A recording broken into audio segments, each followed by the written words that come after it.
Voulez-vous développer votre connaissance de la Bible, enrichir votre foi et approfondir votre relation avec Dieu? Accédez à des ressources captivantes en bénéficiant des formations en ligne de Libre Accès Academy. Libre Accès Academy vous propose un parcours de théologie pratique, une école de formation de disciples et une introduction à la prophétie biblique. Mais Libre Accès Academy, c'est bien plus encore. Découvrez des trésors d'édification spirituelle inestimables en vous rendant sur notre page d'information.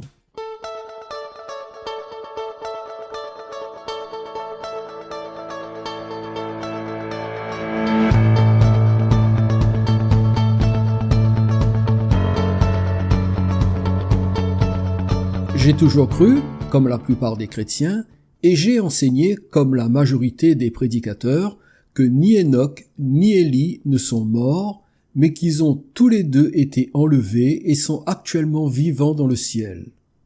J'ai toujours considéré cette croyance comme allant de soi, car c'est ce que la Bible semble dire. Mais est-ce vraiment le cas? Nous devons faire attention aux apparences et nous appliquer à connaître le véritable enseignement de la parole de Dieu. En comparant différents textes et en faisant quelques recherches sur le vocabulaire utilisé dans les passages bibliques qui traitent de ces deux hommes, je me suis rendu compte qu'il y a une différence entre l'enseignement traditionnel et ce que la Bible dit réellement. Par exemple, si Enoch et Élie ont été enlevés et sont vivants dans le ciel, pourquoi lisons-nous dans Jean chapitre 3 verset 13 « Personne n'est monté au ciel, si ce n'est celui qui est descendu du ciel, le Fils de l'homme qui est dans le ciel. » Ce verset est clair. Personne d'autre que Jésus, parmi les hommes, n'est monté au ciel.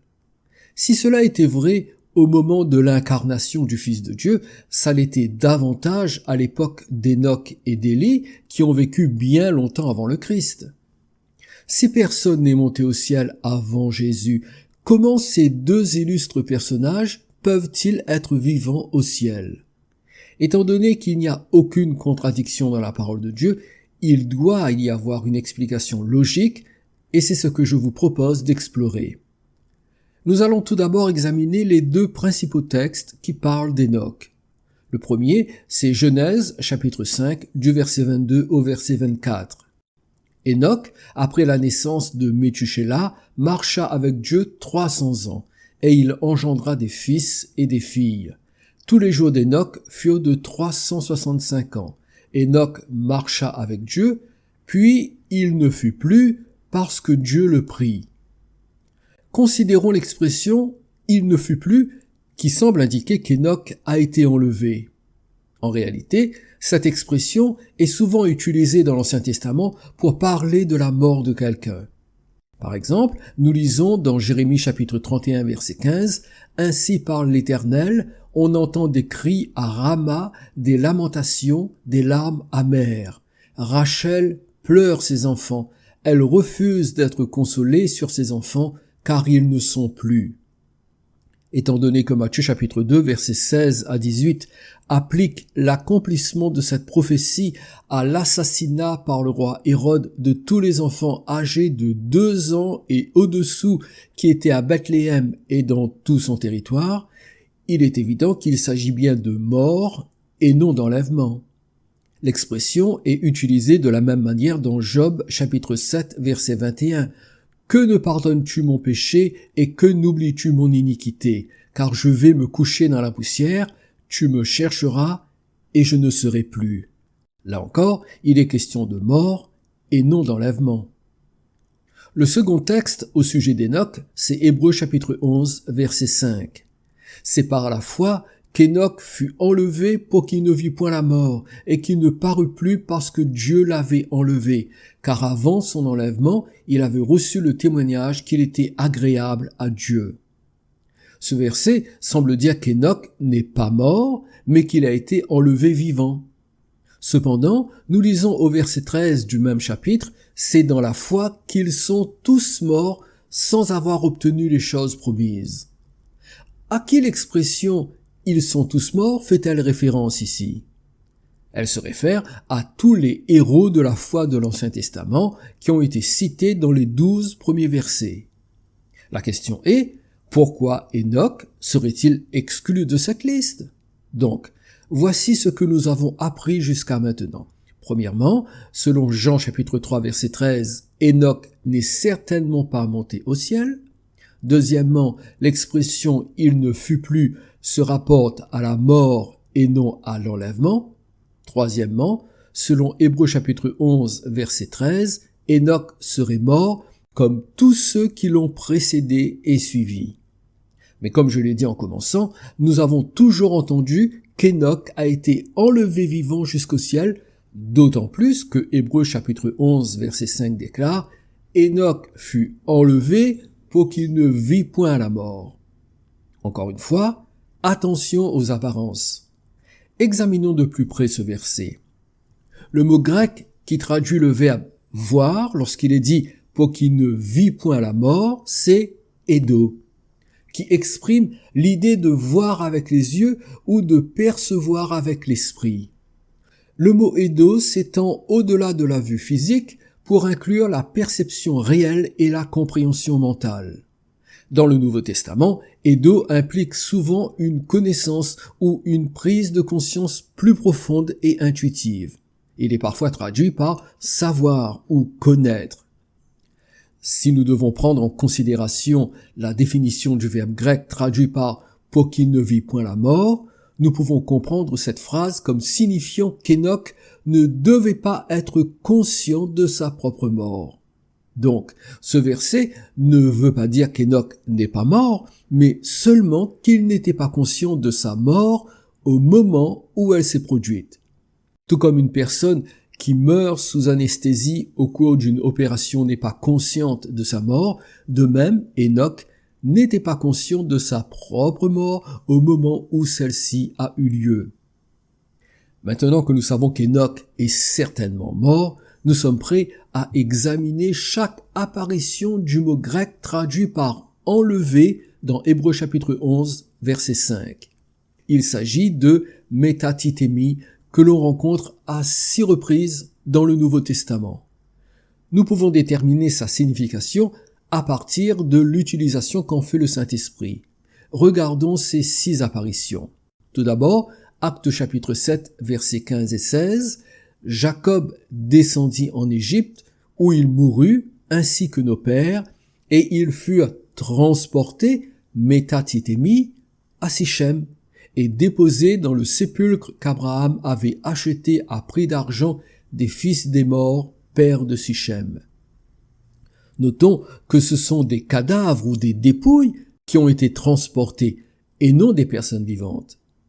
Ensuite, Galates chapitre 1 verset 6, « Je m'étonne que vous vous détourniez, métatithémie, si promptement de celui qui vous a appelé par la grâce de Christ pour passer à un autre évangile. » Puis, Hébreux chapitre 7 verset 12, « Car le sacerdoce étant changé, métatithémie, nécessairement aussi il y a changement de loi. » Bien sûr, Hébreux chapitre 11, verset 5, et ces 2 apparitions, c'est par la foi qu'Enoch fut enlevé, métatithémie, pour qu'il ne vit point la mort, et qu'il ne parut plus, parce que Dieu l'avait enlevé, métatithémie, car avant son enlèvement, il avait reçu le témoignage qu'il était agréable à Dieu. Et enfin Jude, au verset 4, « Car il s'est glissé parmi vous certains hommes dont la condamnation est écrite depuis longtemps, des impies qui changent, métatithémie, la grâce de notre Dieu en dissolution et qui renient notre seul Maître et Seigneur Jésus-Christ. » Nous avons donc les verbes suivants en guise de traduction pour métatithémie: transporter, détourner, être changé, enlever et changer. À la lumière de ces données, quel est le concept de base de ce mot grec?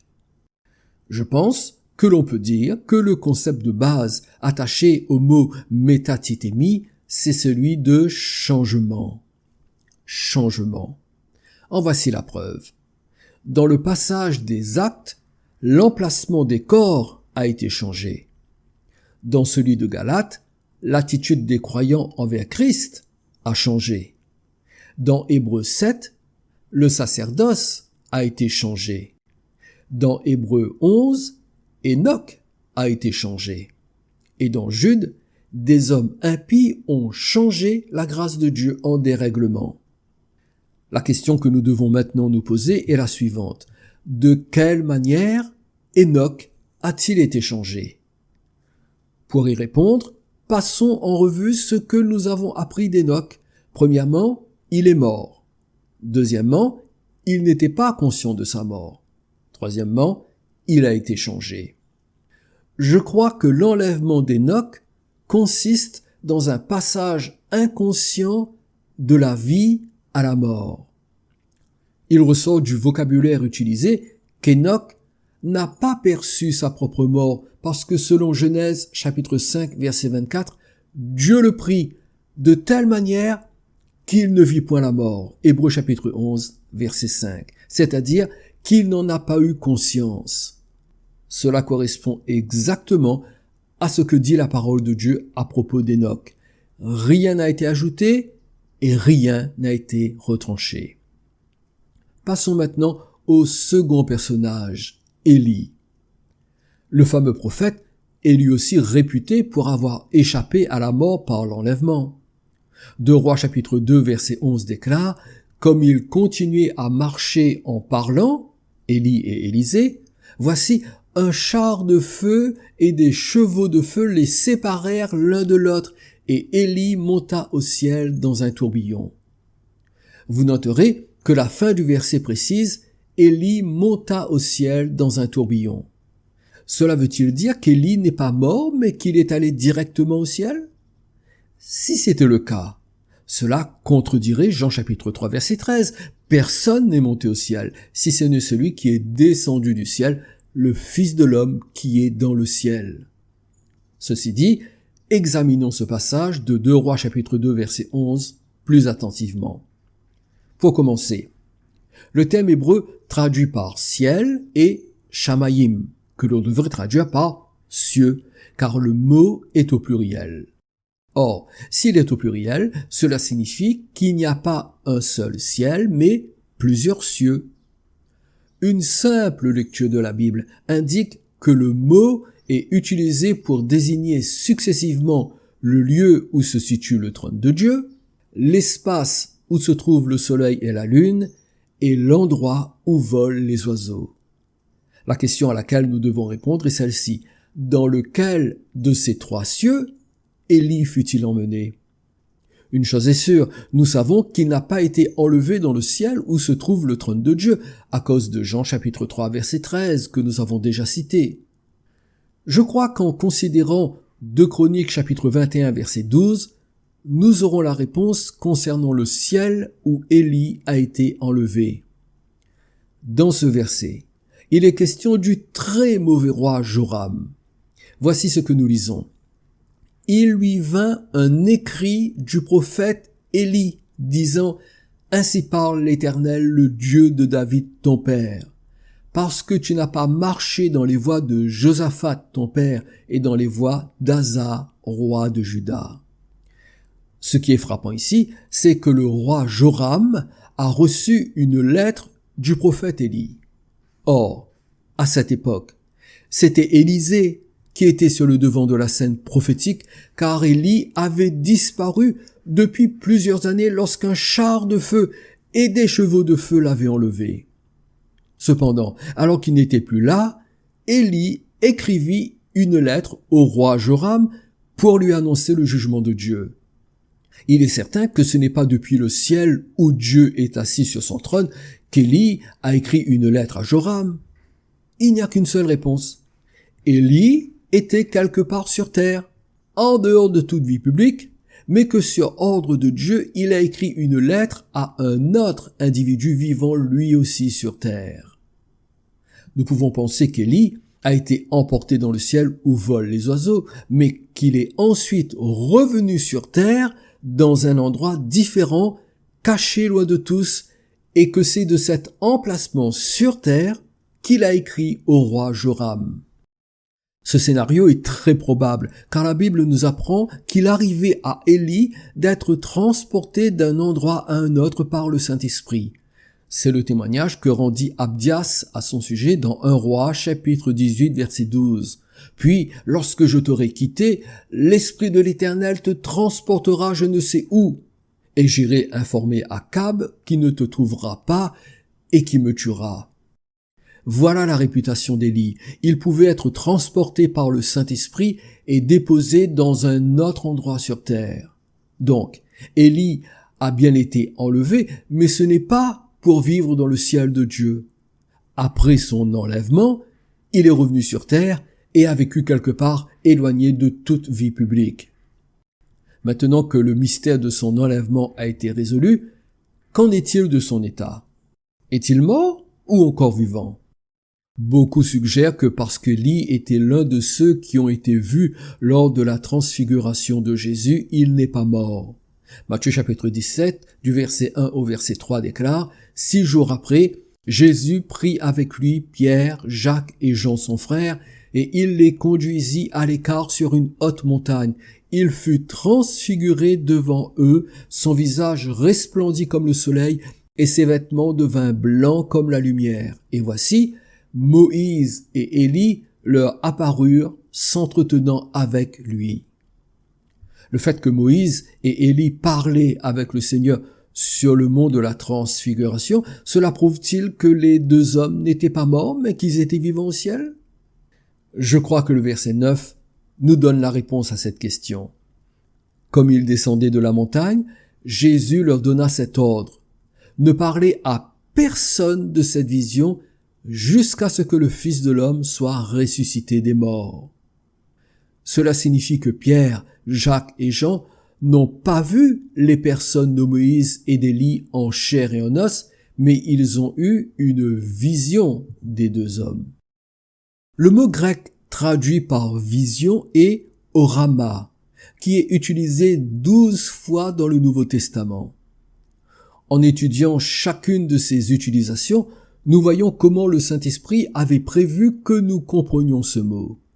Sachez qu'il est toujours traduit par vision, sauf dans Actes chapitre 7 versets 30 et 31. 40 ans plus tard, un ange lui apparut au désert de la montagne de Sinaï dans la flamme d'un buisson en feu. Moïse, voyant cela, fut étonné de cette apparition, et comme il s'approchait pour examiner, la voix du Seigneur se fit entendre. Le mot grec, traduit par apparition, dans le verset 31, c'est orama, le même mot traduit par vision dans Matthieu chapitre 17, verset 9. Cela signifie que Moïse n'a pas vu physiquement le buisson ardent, mais qu'il en a eu une vision. Il est intéressant de souligner que la concordance Strong traduit le mot grec orama de la façon suivante: une vue divinement accordée pendant une extase ou le sommeil. Cela est confirmé par d'autres textes. Lisons-les ensemble. Actes chapitre 9, versets 9 et 10. Il, c'est-à-dire Paul, resta 3 jours sans voir et il ne mangea ni ne but. Or, il y avait à Damas un disciple nommé Ananias. Le Seigneur lui dit dans une vision, dans une orama: Ananias. Il répondit: Me voici, Seigneur. Actes chapitre 9, versets 11 et 12. Et le Seigneur lui dit: Lève-toi, va dans la rue qu'on appelle la droite et cherche dans la maison de Judas un nommé Saul de Tarse, car il prie, et il a vu en vision, en orama, un homme du nom d'Ananias qui entrait et qui lui imposait les mains afin qu'il recouvrât la vue. Actes chapitre 10, verset 3. Vers la 9e heure du jour, il, c'est-à-dire Corneille, vit clairement dans une vision, dans une orama, un ange de Dieu qui entra chez lui et qui lui dit: Corneille. Étant donné que ce verset fait allusion à Corneille, le premier païen à recevoir le salut en Christ, voici comment Pierre a raconté comment Dieu l'a convaincu à accepter l'invitation du centurion romain dans Actes chapitre 11, verset 5. J'étais dans la ville de Jopé, et pendant que je priais, je tombai en extase, et j'eus une vision, j'eus une orama. Un objet semblable à une grande nappe attachée par les 4 coins descendait du ciel et vint jusqu'à moi.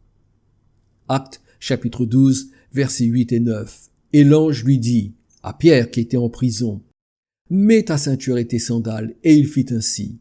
L'ange lui dit encore, « Enveloppe-toi de ton manteau et suis-moi. » Pierre sortit et le suivit, ne sachant pas que ce qui se faisait par l'ange fut réel et s'imaginant avoir une vision, avoir une orama. Notez le contraste dans ce passage entre ce que Pierre pensait voir physiquement et le fait d'avoir une vision. Je pourrais citer d'autres textes où apparaissent le mot orama et chaque fois, il est clair qu'il ne signifie pas voir avec les yeux de façon physique, mais avoir une vision spirituelle. Parce qu'il nous est dit très spécifiquement dans Matthieu chapitre 17 verset 9 que ce que Pierre, Jacques et Jean avaient vu était une vision de nature spirituelle, une orama, et non une vue physique, je crois que nous pouvons conclure que Moïse et Élie n'étaient ni vivants ni présents physiquement, mais qu'ils ont été vus dans une vision spirituelle comme dans une extase. À ceci, nous pourrions ajouter que la Bible dit formellement dans Deutéronome chapitre 34 versets 5 et 6 que Moïse est mort. Moïse, serviteur de l'Éternel, mourut là, dans le pays de Moab, selon l'ordre de l'Éternel. Et l'Éternel l'enterra dans la vallée, au pays de Moab, vis-à-vis de Beth-péor. Personne n'a connu son sépulcre jusqu'à ce jour. Donc, Moïse est mort et a été enterré, mais cela n'a pas empêché que les 3 disciples le voient en vision en compagnie de Jésus. Pourquoi vouloir que ce soit différent pour Élie? Pourquoi exiger que Élie soit vivant sous prétexte qu'il a été vu avec Jésus? Pour conclure, je voudrais rappeler ce que déclare Romains chapitre 5, verset 12. C'est pourquoi, comme par un seul homme le péché est entré dans le monde, et par le péché la mort, et qu'ainsi la mort s'est étendue sur tous les hommes parce que tous ont péché. Ce verset dit clairement que tous les êtres humains ont péché et doivent mourir. C'est ce que signifie l'expression « la mort s'est étendue sur tous les hommes ». Les textes que nous avons cités au sujet d'Enoch et d'Élie ne prouvent en aucune façon qu'ils ont fait exception à la règle. Contrairement à la tradition chrétienne que j'avais moi-même acceptée et enseignée, la Bible indique qu'Enoch et Élie sont morts comme tous les êtres humains pécheurs et qu'ils n'ont pas été enlevés au ciel, car selon Jean chapitre 3 verset 13, personne n'est monté au ciel, si ce n'est celui qui est descendu du ciel, le Fils de l'homme qui est dans le ciel.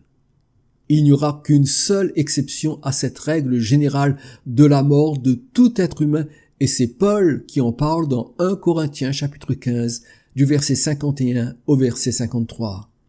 Voici, je vous dis un mystère. Nous ne mourrons pas tous, mais tous nous serons changés. En un instant, en un clin d'œil, à la dernière trompette. La trompette sonnera et les morts ressusciteront incorruptibles et nous serons changés, car il faut que ce corps corruptible revête l'incorruptibilité et que ce corps mortel revête l'immortalité. Les seuls individus qui ne passeront pas par la mort, ce sont les membres du corps de Christ qui seront enlevés à la rencontre du Seigneur dans les airs et qui recevront instantanément leur corps de résurrection. Mais à part eux, tous les autres êtres humains meurent, y compris Enoch et Élie. Il n'y a pas de contradiction dans la parole de Dieu. Si personne n'est monté au ciel à part le Christ et les croyants qui seront enlevés, alors nous devons aborder les textes qui semblent dire qu'Enoch et Élie ne sont pas morts et ont été enlevés au ciel avec un esprit ouvert et ne pas nous soumettre à une tradition qui n'est pas basée sur les Écritures. Les passages que nous avons examinés montrent qu'Enoch est passé de l'état de vivant à l'état de mort sans s'en rendre compte et qu'Élie a été emporté dans le ciel où volent les oiseaux, mais qu'il fut déposé dans un autre lieu sur terre et ne joua plus de rôle public si ce n'est la lettre qu'il écrivit à un roi des années après sa mise à l'écart. Alors, concernant la question « Enoch et Élie sont-ils vivants dans le ciel ?» La réponse est non. Ils sont morts et attendent la résurrection. Puissions-nous tous être animés de la même espérance de la résurrection. Que le Seigneur vous bénisse. Je vous dis à bientôt. Jésus dit dans Apocalypse chapitre 22 verset 12 « Voici je viens bientôt et j'apporte avec moi ma récompense pour traiter chacun conformément à son œuvre. » Les deux vérités contenues dans cette déclaration du Christ doivent être inscrites dans nos cœurs. Premièrement, Jésus revient bientôt. Tout comme il est venu une première fois, il y a un peu plus de 2000 ans, il reviendra une seconde fois. Deuxièmement, il reviendra pour traiter chacun conformément à son œuvre. Cela signifie que chaque être humain devra rendre des comptes pour la vie qu'il a vécue sur terre. Qu'avez-vous fait de votre vie ? L'avez-vous vécu avec Dieu ou sans vous intéresser à ce qu'il attend de vous ? Vous êtes né dans un état de séparation d'avec Dieu, mais il a donné Jésus son Fils pour vous réconcilier avec lui. Avez-vous fait la paix avec Dieu ? Quelle est la récompense que Jésus vous donnera lorsqu'il reviendra ? Serez-vous récompensé pour la vie éternelle dans la gloire du ciel ou par la perdition dans l'enfer de la séparation éternelle ? Si vous ne l'avez pas encore fait, tournez-vous vers Jésus-Christ de Nazareth. Croyez dans sa mort et sa résurrection et soumettez-lui votre vie entière. Il pardonnera vos péchés et remplira votre âme de la paix, de la réconciliation avec votre Créateur. Croyez en Jésus et entrez dans le salut qu'il vous offre aujourd'hui.